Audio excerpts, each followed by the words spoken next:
The Unfiltered by Jade. Jade.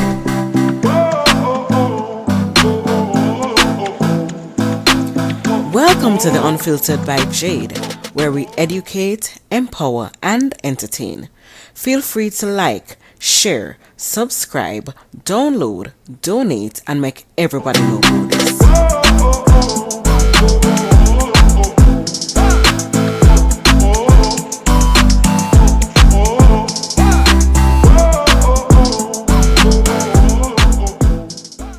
Beats by RB Records.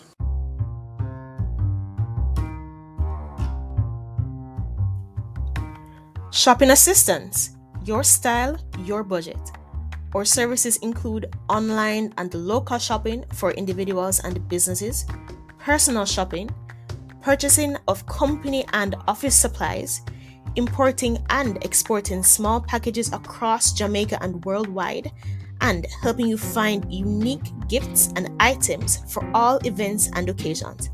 Contact us at 876-919-5195 or shoppingassistance2015@gmail.com. Shopping Assistance, your style, your budget. Welcome back to The Unfiltered by Jade. Today we have with us here Perri Shaw Borish, and we are here to talk about postpartum. Before we do that, I want to introduce her to you. She is the founder of Whole Heart Maternal Mental Health, and she's also a psychotherapist. So this will be a good conversation. Hi, Perri. Hi, Jade. Thanks so much for having me. Thank you so much for being here. So this is an interesting topic. I want us to dive into it because there are many other persons out there who want to understand what is happening with them during postpartum and get a better idea how to deal with things that are taking place. I want you to first tell us what is postpartum and how long is one considered postpartum? So, postpartum is the period after you have a baby. And my specialty is, of course, mental health. So, the perspective that I'm going to mostly talk to you about today is from a mental health perspective. And so for us, those people who take care of women who have some sort of perinatal mood and anxiety disorder, right, in the postpartum period, we really say it can last up to 3 years postpartum. So that's not the physical as much as that is, right, mental health wise. So if you show up in my office for therapy, I'm going to treat you, the same at 18 months as I am at 3 years postpartum. Man, that's a long time. What are some of the stages of postpartum, though? So that's an interesting question. We don't, again, like in terms of mental health, we don't really think about it that way. I think I think in terms of the stages that you're referring to, there's like 3 stages, right? There's the period that's like 6 to 12 hours after you deliver, where the hormones start to change, estrogen and progesterone levels start to change, and then there's a sort of a rise and fall of the prolactin levels and the oxytocin. And the uterus begins to contract. And then the next phase is around like 2 to 6 weeks, and physical recovery really starts. And then there's what they call a delayed postpartum phase, which I think medically can last up to 6 months. Again, for our work in terms of mental health, we don't really think about it so much as stages.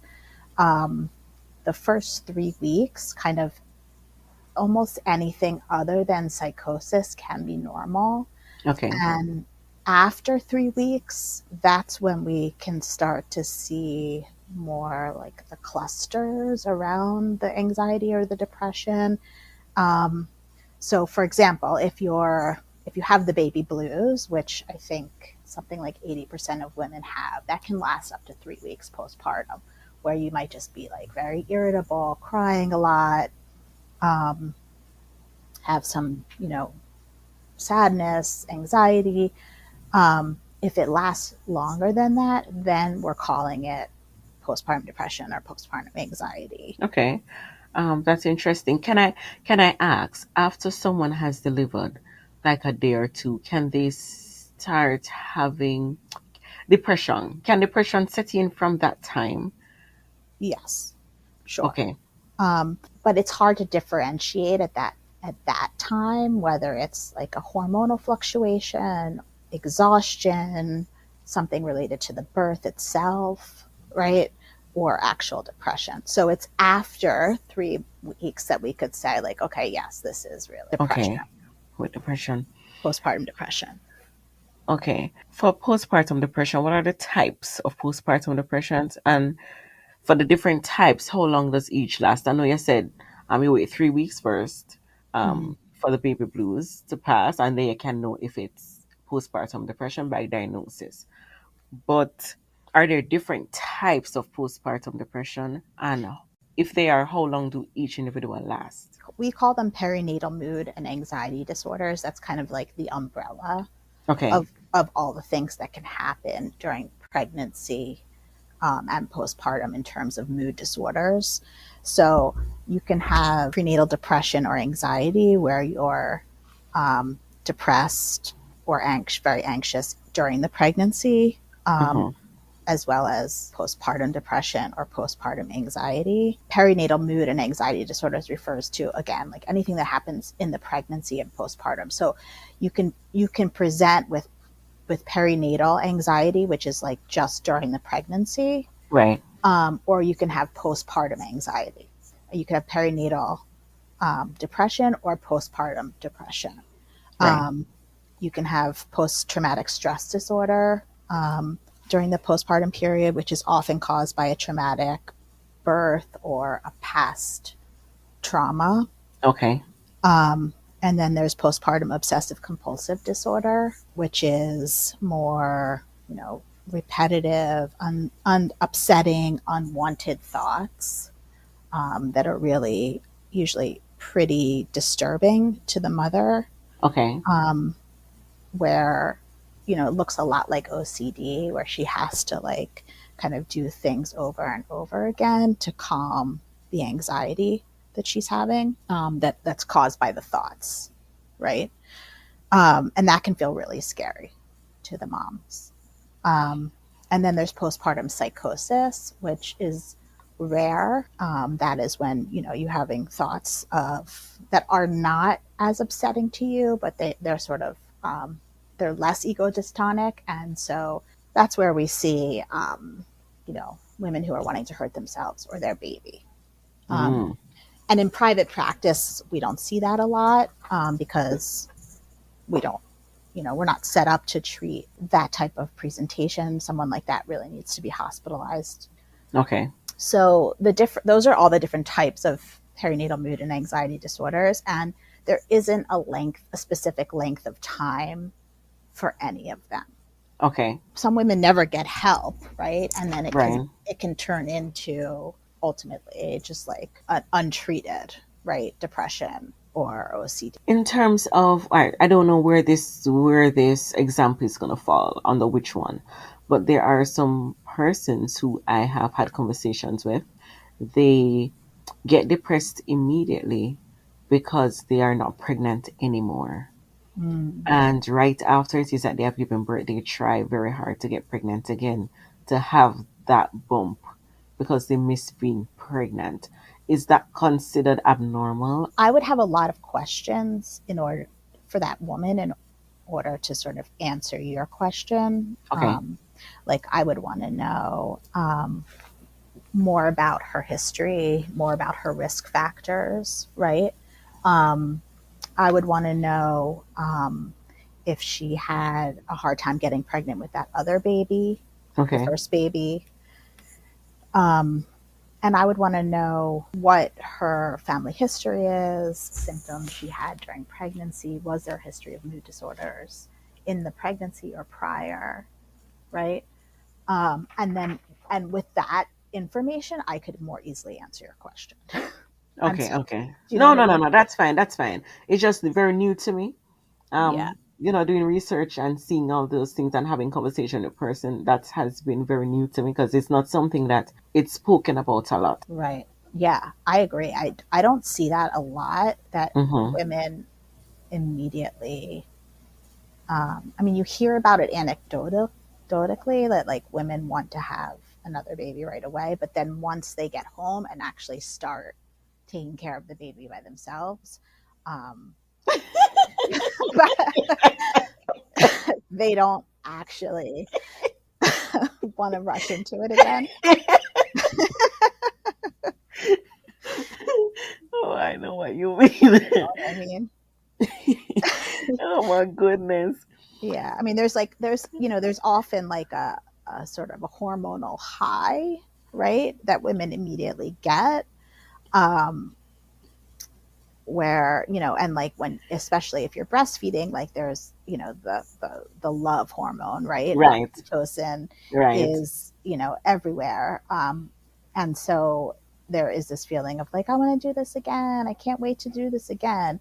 But, that high, that hormonal high doesn't usually last. And eventually like exhaustion and Kicks in and replaces that. yeah, yeah, Oh my goodness. yeah. In a state of postpartum, dealing with it from a mental state, how is it that we deal with what we're going through? I mean, it may not be depression, but in terms of, as we're talking about, you get home and you start feeling exhausted mentally, how is it dealt with? Because we have read about it or seen it in the papers where, mothers get so mentally drained that sometimes they harm their kids, not because they want to, but because it is difficult for them to be dealing with a crying child.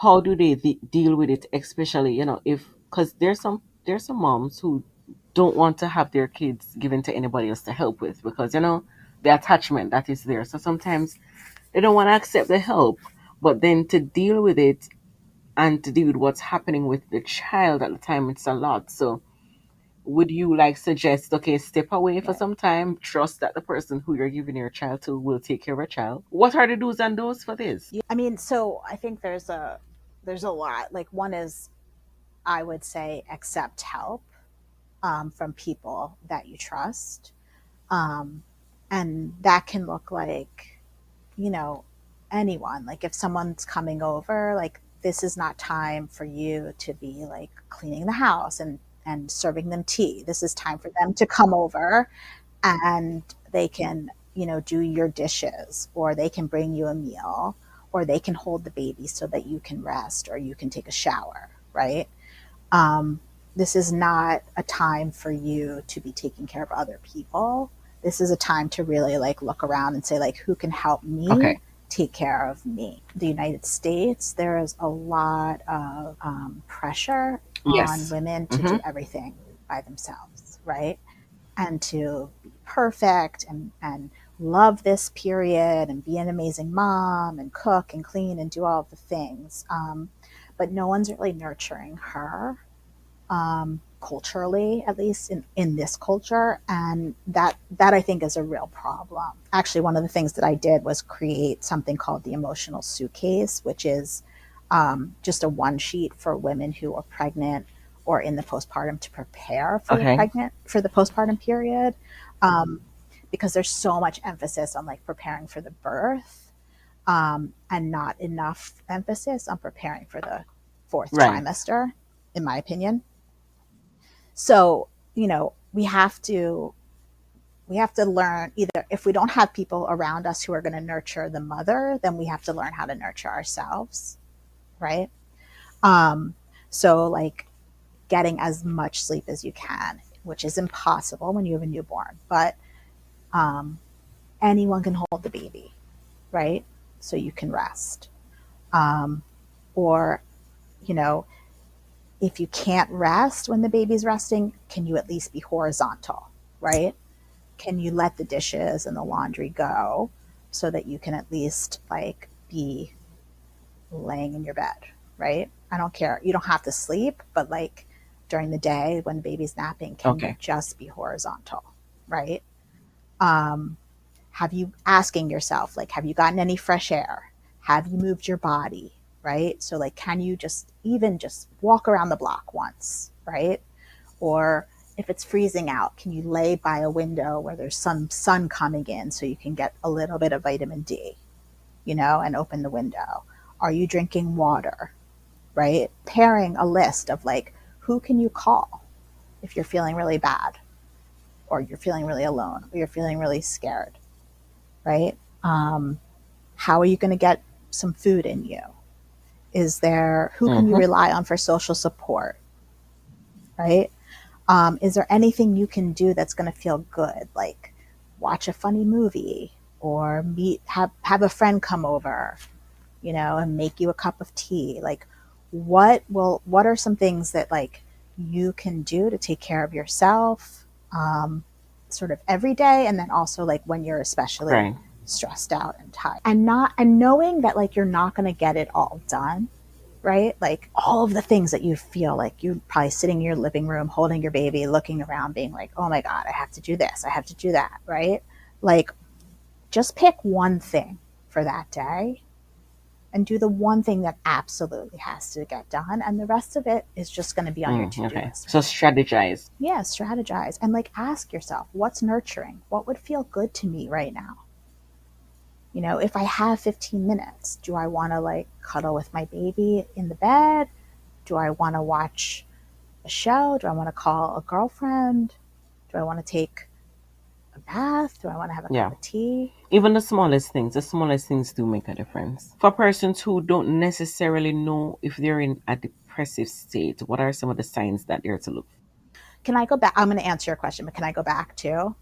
Okay. Like, also back to basics, right? Like, limit your alcohol, limit your caffeine, right? Make sure that like you're getting as much sleep as possible at night. So even if the baby's only sleeping for 2-hour chunks, like you're sleeping at those 2 hours too, and you're having good sleep hygiene. So like the room is dark, it's cool.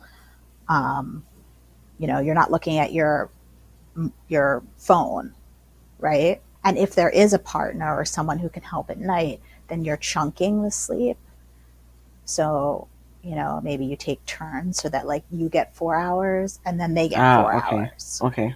Like, sleep has to be the priority, because if you're really sleep deprived, or I should say when you're really sleep deprived, all of the anxiety and the depression are just that much worse. I agree with you on that one. So sadness, lots of crying, feeling overwhelmed, irritable, agitation, anger, not being able to sleep when you can sleep, right? Like not sleeping when the baby's sleeping because you're too anxious, or because you can't fall asleep, having mood swings, being very worried or panicky.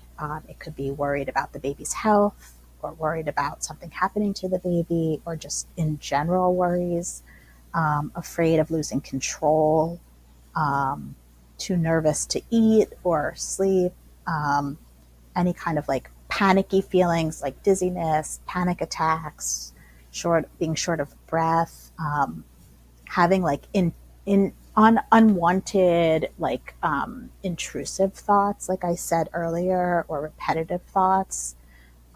Sometimes they can be thoughts about harming the baby, or something harmful happening to the baby or to yourself. It doesn't mean just because you have the thought, right, doesn't mean you want to do that thing. And usually those thoughts are scary to say out loud. But when you say them out loud to someone like a therapist, who understands that you don't want to actually do those things, it can be really relieving. There could be lots of like guilt, shame, lots of hypervigilance. And often you're like very disturbed by a lot of thoughts and the feelings that you're having. Okay. And when people start having those, it's best to seek help. Yes, absolutely. Or if you have them in the pregnancy, you can pretty much count on having them in the postpartum period too, right? Yes. So if your risk goes up, if you have any sort of perinatal mood or anxiety disorder in pregnancy, then your risk of postpartum depression and anxiety. I think that's why, I mean, when persons get pregnant and they start doing their checkup, they're normally asked, how are you feeling? Do you need help? Some hospitals Mm-hmm. do that, where they will ask to get the pregnant person help if the person needs help. Maybe that's why, because they know that the risk factor goes higher after the baby's being born. Yeah, absolutely. Um, and there's a lot of risk factors, right? Like any kind of prior history of any kind of like complications in a previous pregnancy, or birth, or a history of loss, or miscarriage. Um, there are like a lot of family risk factors, like if you had a traumatic childhood, or if you lost somebody, During that time. um, Mm, like a mother or okay. father, yeah, or if there was any history of mood disorder in your family, if you have like significant reactions to hormonal changes, like really, really bad PMS, or PCOS, or if you're living in, there's also like a lot of social factors, risk factors, and environmental factors, like if you're a mom of multiples, or if it's a teen pregnancy, um, or if you don't have any social support, like no family support, or you're living in extreme poverty, right? Like all of these things can be risk factors for postpartum depression and anxiety. Understood. And that's what I was. That's the next conversation I want us to have. Like how important it is to have a support system. So important, so important. And I think that's what I was trying to say about like the the shame and the guilt and like the Mm-hmm. pressure, societal pressures. Like it's okay to ask for help, and it's only with help that you'll get better. And like you don't win any prize by doing it all by yourself. Okay. Okay. Yeah. And there's a sense that like if you can't do it all, that there's something wrong with you or you're not a good mother, right? But we weren't intended to do all of this by ourselves. We were intended to do this in a village with a group of women taking care I of mean, as us. you had said earlier, I think because the stigma is, a mother is supposed to can do everything. So that's the hard part of when you're able to not when you can't do everything, you're labeled, oh, you're not a good mom, or you don't know how to balance, stuff like that. So as I said, there's a lot of shame that comes with it, and then it Right. brings guilt. You start questioning your own self. So there's a lot that goes with that. So if moms out there, if it is that you're not being able to handle everything, if you can't do everything, don't think that you're a bad mom. You're a human being Correct. trying to do what you're supposed to do with another life. And it becomes difficult, and that's why it's important to get to seek persons to help you. Exactly. And we have to sort of change this idea that needs to be like, Mm-hmm. self sacrifice, right?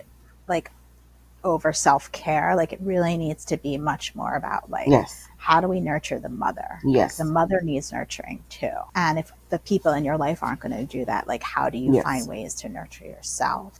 Because you can't be good to this baby, right? You're not going to be a great mom to this baby if you're so depleted, and you're sacrificing all Very of your true. You'll be needs. snapping at everybody, and you won't be able to take care of that child properly at all. Is postpartum depression treatable? 100%. It's treatable Okay. and it's preventable. So, we know again, like if you have certain risk factors and you get pregnant, that's the best time to start therapy, because we can bring down your risk of postpartum depression or anxiety if we can treat you in the pregnancy. But even if you don't show up until the postpartum period, then yes, we can absolutely work with that, and Okay. it's Okay. treatable. Very good to know. I'm throwing in something here. They call it mom fog. Is it? I think it's mom fog. Is it something mental where you can't remember anything? You can't do anything. Is that something mental, or is it just comes Mm-hmm. with hormonal factors? So it happens in the pregnancy, right? Are you talking about that, or are Both you talking about in postpartum the and in the postpartum pregnancy. period? Some people call it mom fog. I call it cognitive overload. I think in the pregnancy, your brain is like, hyper focused on the pregnancy, right? So like you're thinking about that constantly, even if you're not aware that you're thinking about that, and um, so you're just not focused. Your concentration is not as good on all the other things that you normally would be thinking about because now you're pregnant and you're like consumed with the pregnancy. Um, in the postpartum period, I think it's a lot. It's one, fatigue, right? It's exhaustion. Um, but it's also like now you're trying to keep Mm-hmm. this baby alive, right? And do all of the other things that you have to do to maintain just like your regular day to day. And then for a lot of women, right, most women, they have to also go back to work or they never stop working, right? So I call that more cognitive overload because you have so much more to think about and to manage than you did Right. before you had this baby. How long does that last? Or is there's no time period either for that? I'm just I'm just asking. You're like, just curious. I mean, I think it gets better because you get into more of a routine, right? And like I was saying, Yes. sleep makes everything better. So the more sleep you get, right, often the less cognitive overload you have. But every time you're adding a kid or a new transition or something like major to your life, like a move, or a new job, right? Like you're going to have a period of having extra cognitive um, Right. demands, right? So that can be really, really hard. And also, so take time with yourself again. Don't be hard on yourself. Perry, tell us where is it that we can find you? Mhm. You can find me online. Our website is wholeheartmaternalmentalhealth.com. It's kind of a mouthful. Or you can just look up Perri Shaw Borish. Um, we have, uh, some social media presence too. But our website is wholeheartmaternalmentalhealth.com. And I have about 7 practitioners who work with me. They're all certified and trained in maternal mental health. So, um, we can, we're always willing to help people find a good fit, even if it's not inside of our practice. Sounds good, Perry. Thank you so much. Is there anything else I can answer for you? There's a lot that people need to know and I need to know. Yeah. um, there's a lot Yeah. in terms of, just dealing with it. There are factors of persons. I mean, we talk about even having someone that we can talk to in terms of a support system, but the truth is, very not many persons have that. Not many persons have the support system that they can Right. talk to about things, and especially if they feel Right. like screaming and running, they don't want to particularly say that to someone Right. because of probably how they'll be perceived. And the truth is, Right. like, what do you do? What do you do about it? Not many persons are also willing to talk to other persons, either talk to a therapist, etc. People don't want to do that because they just can't deal with the shame of it. They're already feeling bad in themselves Mm-hmm. about not being able to manage. They can't bathe, so they smell like puke. They can't do Mm-hmm. anything with themselves. They can't put themselves together, and then to come now to tell Yeah. you, and I still don't have everything happening with me great, and I don't think I'm functioning in my greatest mental capacity. Everything is falling apart. Like nobody wants to really say that, you know. So talking about it, it's all good, Right. and we can get help, but we talk about it. But the realization is that many persons really go to get the help. Yes, it's hard. We can't help if you don't come to therapy. That's for sure. But now because of COVID, like so many people, so many therapists are available online, so you don't have to leave your house anymore to go to therapy. There's also, I'm glad you brought this up because there's also Postpartum Support International has free groups that are online or you can call in. Um, so they're free and anyone can join. Um, and that's something that it would be great for your listeners to know about. Um, because they don't have to leave their homes and they don't have to pay for that. And there are some free ways to get support, even if you feel too ashamed to tell somebody Yeah. close to you. Yeah. And I mean, it's mind boggling. The thing is that we are not, most time, well, not, I'm going to say most times, persons are not mentally prepared for after having the baby. Even so, they're not mentally prepared even for having the baby. I know we're all pregnant. I mean, we get pregnant, and then after you get pregnant, anything might happen for the delivery. And as you said earlier, there may be traumatic deliveries. There may be so many things that we're not prepared for. So on top of that, now you come home with a baby who is crying and you don't know what to do. And it just overwhelming, and it's a lot. It's a total, I call it a happy crisis. No, it's not. You're right. It's not happy for everyone, but it's absolutely a crisis, right? And for some women, I should say, it's a happy crisis, and for others, it's just a catastrophic. I want to continue encouraging the listeners out there to get help, seek help. It's okay. It's okay. If anybody want to judge, let them judge. Get the help that you need to help yourself and your family. Yes. You won't be good enough to take care of your child if you're not good enough mentally for your own self. And the little things matter. Exactly. So even if it's, as Perry said, take a break, let somebody hold your child and you go bathe. Or let somebody take care of the child, look at the child while you're fine. You eat something, do something. Even if it's to do your hair, the smallest things matter. And if you still don't feel like doing those small things will help you, then seek Perry with the information that she has given to you. And I'll put the contact information there that you can contact her and you can contact the organization and have a conversation. It's important, very important. Thank you so Yes. much again, Perry. Oh my God, Jade, thank you. Yes, and I'm praying and I'm hoping that our listeners will at least hear, listen, and do what they need to do for themselves. It's important. Thank you Yeah. so much again, and thank you, listeners, for listening to the Unfiltered by Jade. We'll be back next week. Thank you.